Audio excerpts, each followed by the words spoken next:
তাজপুর ছেড়ে আমরা এখন চলে এসেছি মন্দারমণিতে। মন্দারমণির সমুদ্র সৈকতের সামনে, আর এই হচ্ছে সেই মন্দারমণি। আর এখানে যে কটেজগুলো আছে, যে হোটেলগুলো আছে, সেরা সেরা।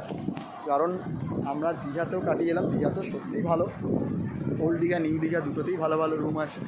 আর তাজপুরে শুধু একটু ফাঁকা ফাঁকা, কিন্তু এখন মন্দারমণিতে যখন এসে পৌঁছালাম, মন্দারমণির আশপাশের চত্বরে দেখছি প্রচুর মানুষজনের ভিড়, প্রচুর মানুষজন এখানে এসেছে। কারণ ওই সাইডে রুম যখন পাচ্ছে না, তখন এই দিকে মানুষ চলে আসছে রুম পাওয়ার জন্য।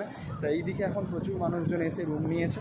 আর এইখানে যে রুমগুলো আছে প্রতিটাই ম্যাক্সিমামই সুইমিং পুল আছে, এটা সবথেকে বেশি ভালো লাগলো আমার। অনেকগুলোই হোটেল দেখলাম, খুব ভালো সুইমিং পুলগুলো আছে। আর মানুষজন এখানে খুব মজা নিচ্ছে একদম বিচের উপরে, মানে বালির উপরে, যেটা তাজপুরেও ছিল, মন্দারমণিতেও সেম তাই।